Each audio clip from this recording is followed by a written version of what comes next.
before you the summary of the September the 5th meeting. Give you just a few minutes to look that over and see if there's any corrections or additions that we need to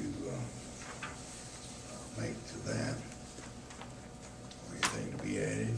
Move we approve. Second. Mr. Britton moved, Mr. Chester second, that the summary of the meeting held on September 5th be approved. Is there any objection? Not. All those in favor, let it know by saying aye. Aye. All those opposed, no. Motion's carried. Okay.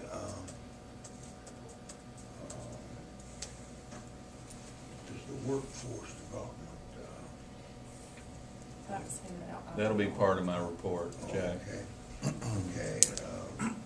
City report. I started making notes and got long-winded, so if you get bored or you want to ask questions, throw something at me, otherwise I'll run through my list.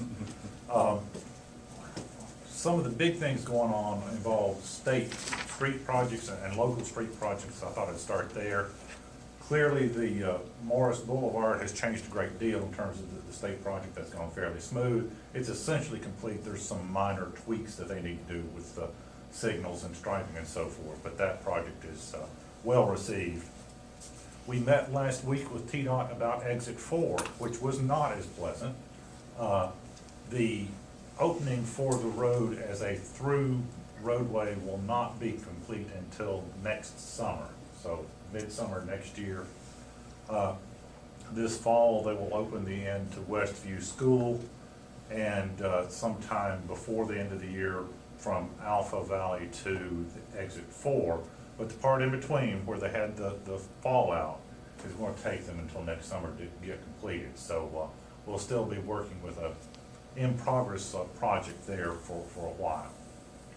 When if you've been down there,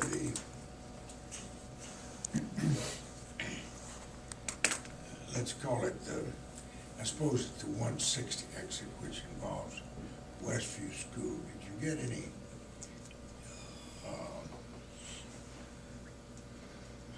feeling on that? Is it going to be Thanksgiving? Is it going to be They said Christmas, or- fall break, but without having kids in schools. I don't know, when's fall break? October 16th through the 20th. So in that period of time, they will open up the bridge, but you'll only be able to go to the school. And there will be 3 of the 4 ramps will be complete. If you're heading south on Merchants Green, you will not be able to make the right turn and go west on 160. That ramp will be under construction. So 3/4 of that intersection will be operable middle of this month. But it will only go to the school. There will be no traffic beyond that point. So the school, they're supposed to get us some educational information for the schools and for the public about that, and follow up with the longer term information about the rest of the roadway. And we only met with them midweek last week, so I've not seen anything yet.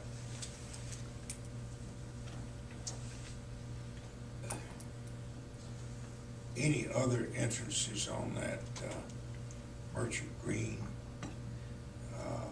I noticed that some medical outfit is Dr. Melling is the one that's grading there on the south side of the bridge. Dr. Melling's office is permitted and moving forward. That is where the roadway will go into our site for Public Works and Community Centers. So that road will serve his office and go on back into our site. We'll be building that early spring. The grade plans should go out here this month, but we're looking for pavement to be down on that road in the springtime.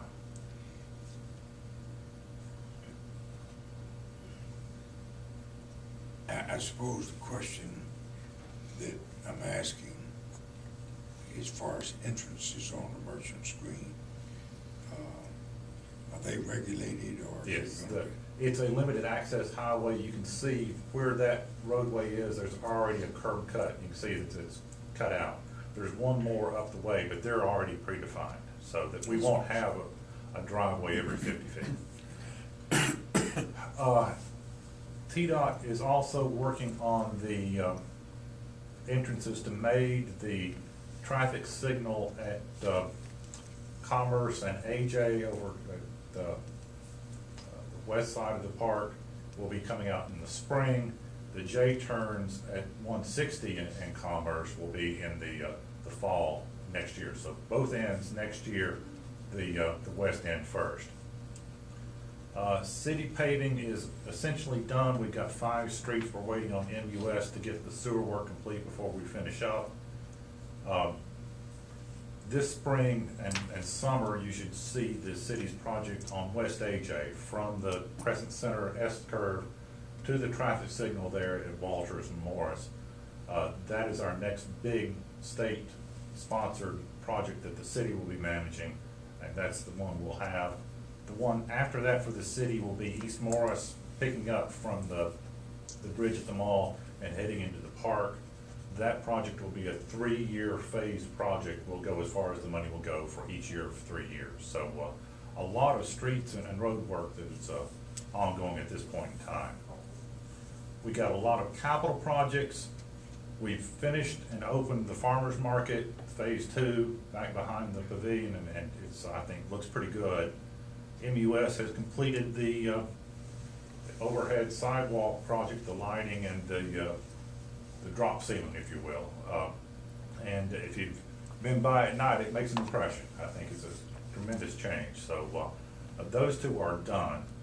We are now moving dirt for the new fire station number 4 on Central Church. The graders are out there, and we've got a ceremonial groundbreaking Wednesday, I guess, sometime this week. 10 o'clock one morning, it's either Tuesday or Wednesday. As I indicated earlier, the grade work for Public Works and that new roadway should be out on the street this month and underway during the winter and spring. We are working now on Heritage Park, the former Morristown College site.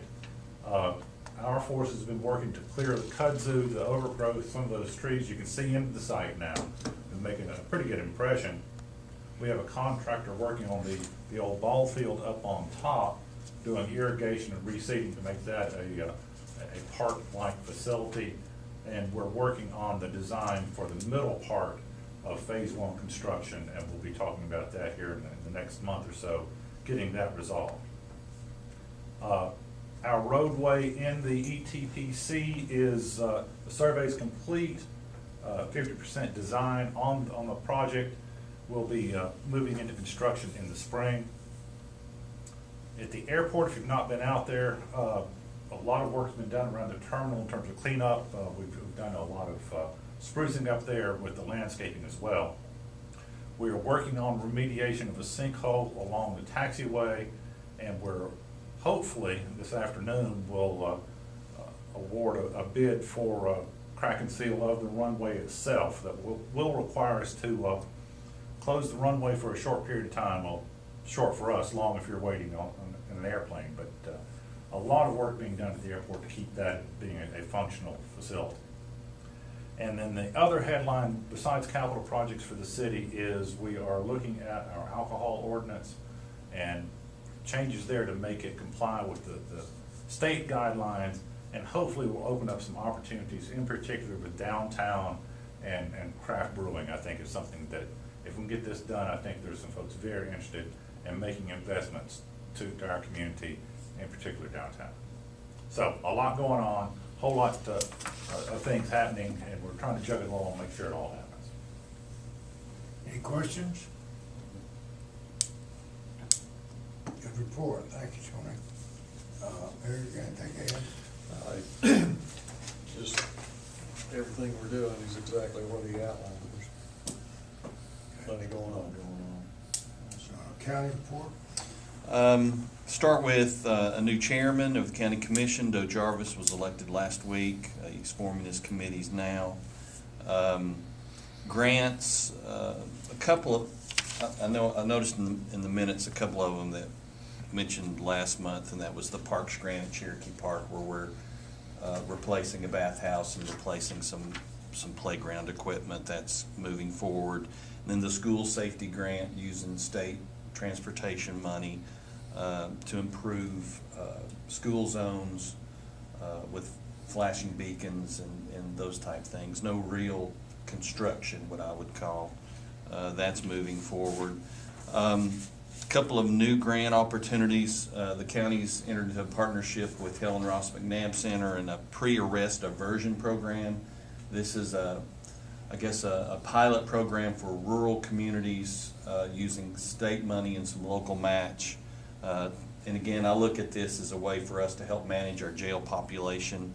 It's 3 parts to it. First is a crisis intervention training for law enforcement officers. There'll be some city officers involved, some county officers involved, some Carson Newman officers, as well as Walter State officers involved in being trained on how to deal with cases out in the field involving folks with mental illness. And instead of taking them to jail, trying to get them with treatment facilities and folks, professionals who can handle their types of illnesses.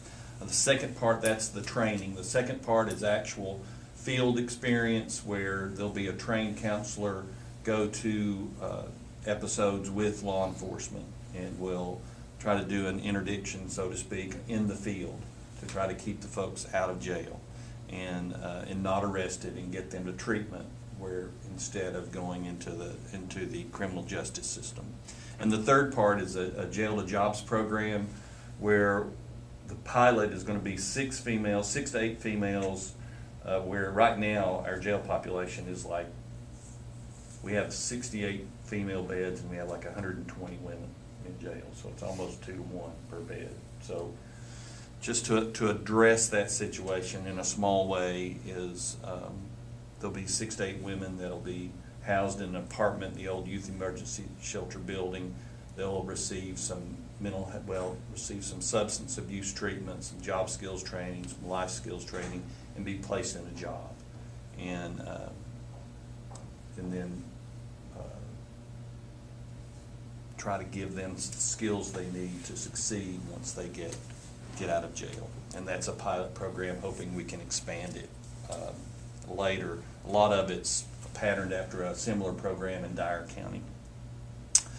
Let's see. And what's in front of you in this job description? Basically, I'm just presenting this for some help. And we being the Workforce Development and Education Partnership, which is city, county, school system, Douglas Cherokee, and industry representatives. We are looking for a coordinator. It's a part-time job, 15 hours a week, 4 basic functions, and that deals with the work ethic diploma, internships, externships, and career day. So we're looking for a part-time person, 15 hours a week. We interviewed some folks yesterday, last week, didn't find the right fit. So if you guys have any prospects, you might send them the job description and have them get in touch with me or Kay Hale at Douglas Cherokee. Does this, I presume this,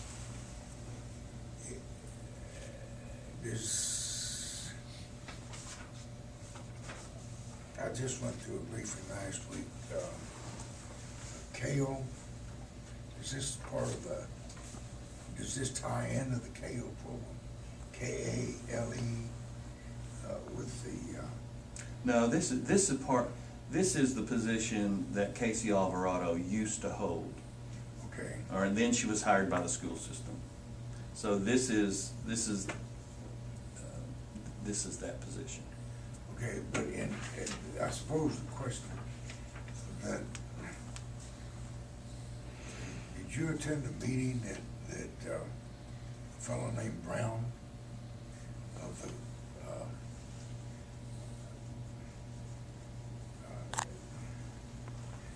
I thought I'll send you a memo about it. Okay.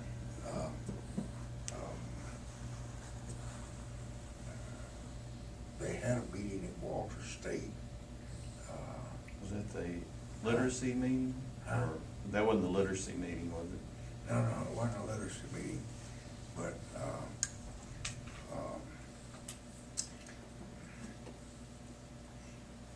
and I wanna say, it's either C-A-L-E or K-A. I think it's C-A-L-E is the name of the organization, Tish is involved.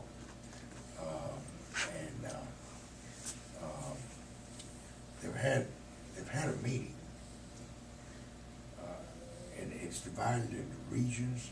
I'm just wondering if we're looking together here. It seems to me our workforce development ought to tie in with whatever the state's doing. I'll try to run that down.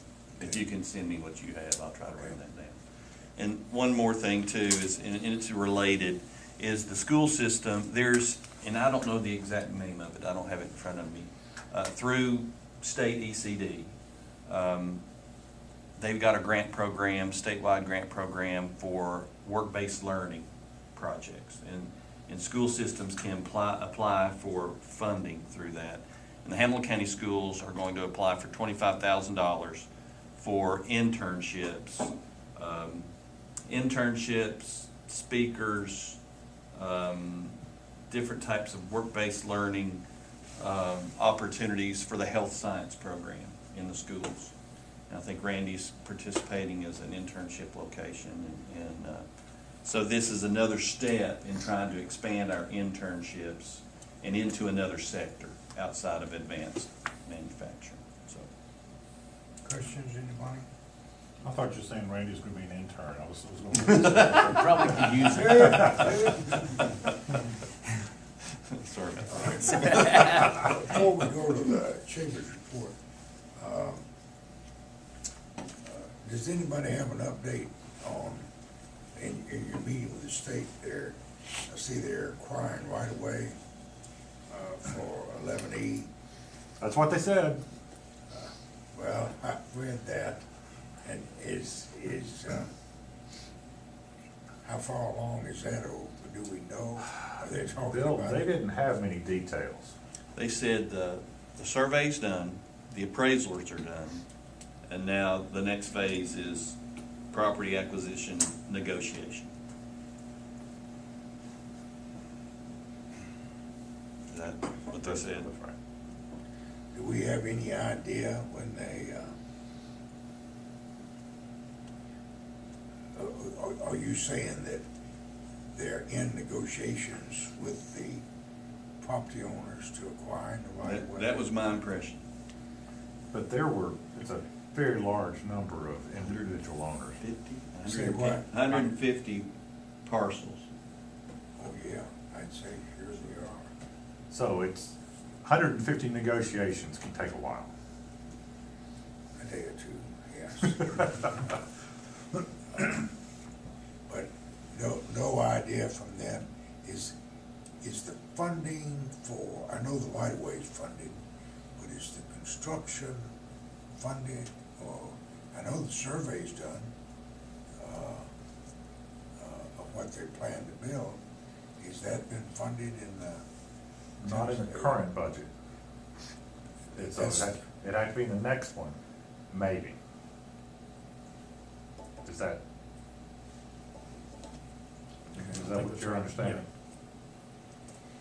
Okay, Chairman?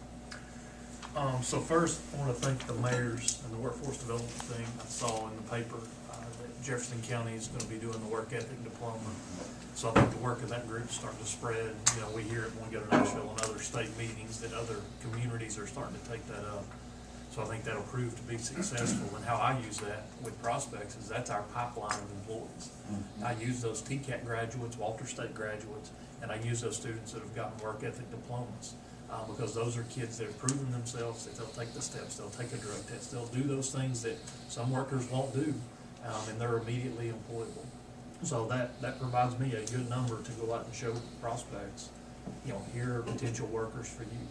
So that's good to see other communities picking that up, because our workforce comes from there as well. More than 50% of our workforce comes from outside of Hamilton County. So I think it's important that they you know, the surrounding communities take those steps that we've taken. That really makes us stronger as a region. Randy, curious about your opinion on sidewalk improvements. I Lighting like it improvements. a I mean, lot. you live with it every day. What do you think? Well, I think between the front having the new lighting and the rear of it being revamped completely is wonderful. It adds a lot. It looks beautiful. I think it's more inviting. And some of the other things that you're working on will just lead to more development downtown, I believe. That sign's gonna look good. Yes.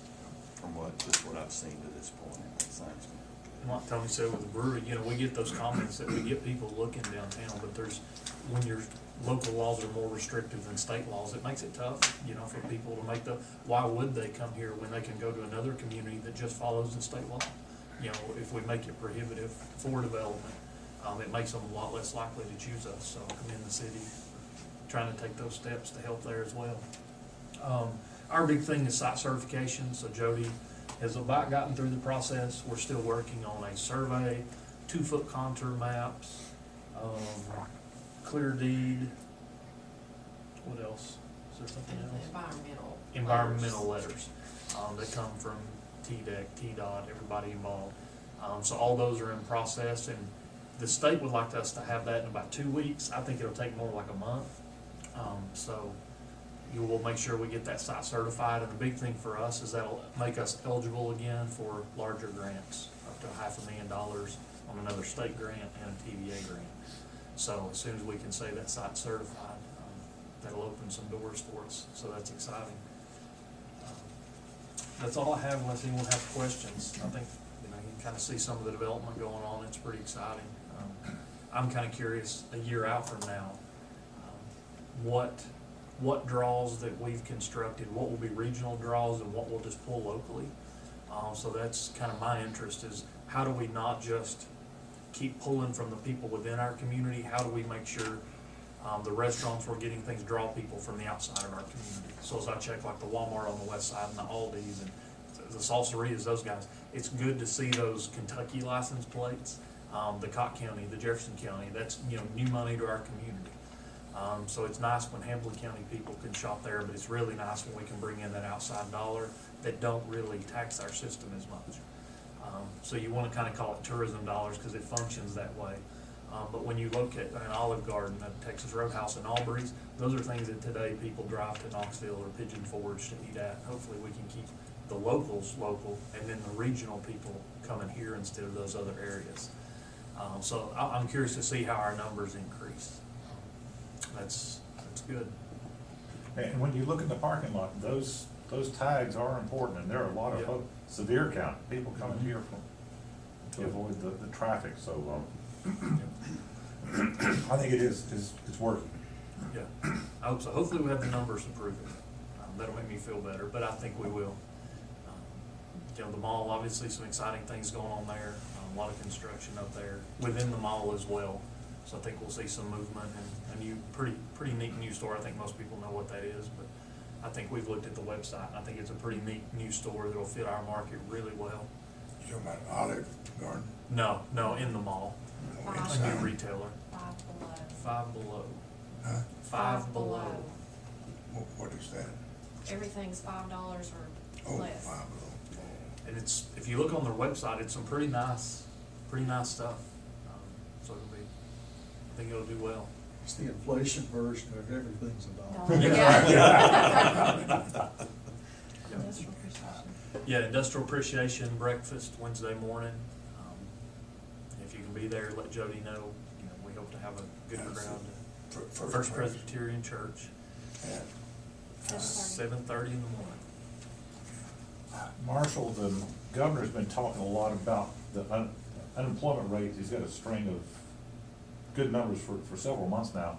I looked at ours, we were at 3.9%, so that's better than most of the metropolitan areas in the state. It is. It's a curse and a blessing. It's good to get that number low, because I think now we're hitting that group of people that, you know, they may show unemployed, but unfortunately they may not be employable. I think, you know, as many jobs as we have available, we can find work if they want to work. you know, the curse is it makes it harder for us to find good people. So we have to rely on programs like that work ethic diploma and our college graduates to show that pipeline. And like Jack says a lot, we look at that 8-county region, and a lot of them, you're right, we're the lowest by far of those. We have to highlight that Cott County and that Hawkins County and Hancock County, and we show that those workers come here because we kind of feel responsible for that workforce as well. And that's, let me add a point, that's, in my opinion, very, very critical. And it's hard to, I'm not sure our folks understand that,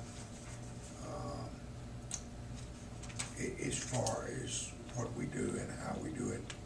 But that's really not new. If you go back all the way to American Inca in the late 40s and 60s and 70s, and in the furniture industry,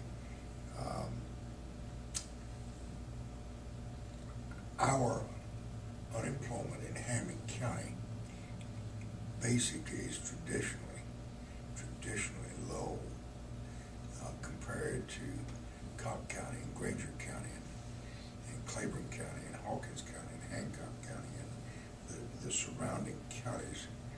And it's not a new venture, I suppose, to say that Hammond County is the reason that Hammond County for 50 or 60 years has provided jobs for this labor market area, which we like to call the Lakeway area. And the in-migration of the workforce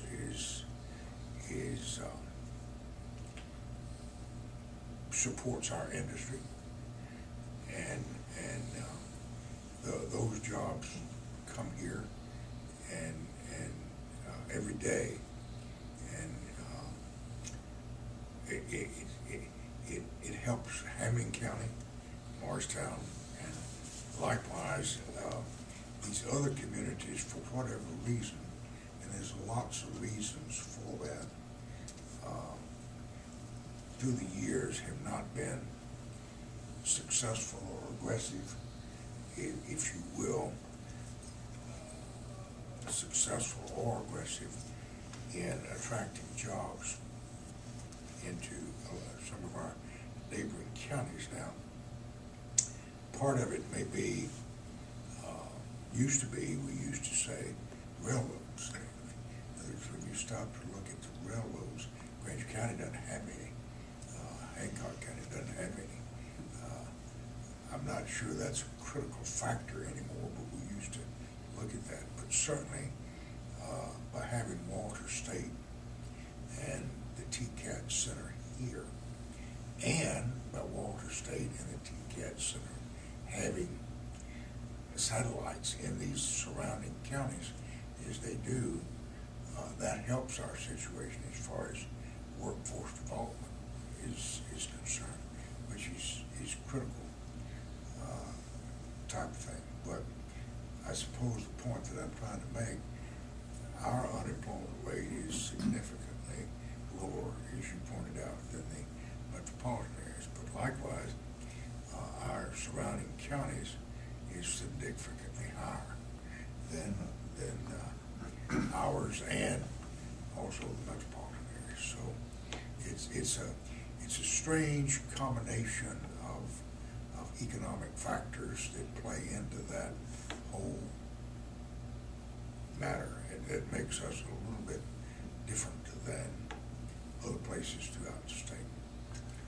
During the downturn, I was frequently ribbed by our counterparts in the Tri-Cities about, they do studies and talk about things look bad, but at least Morristown's worse.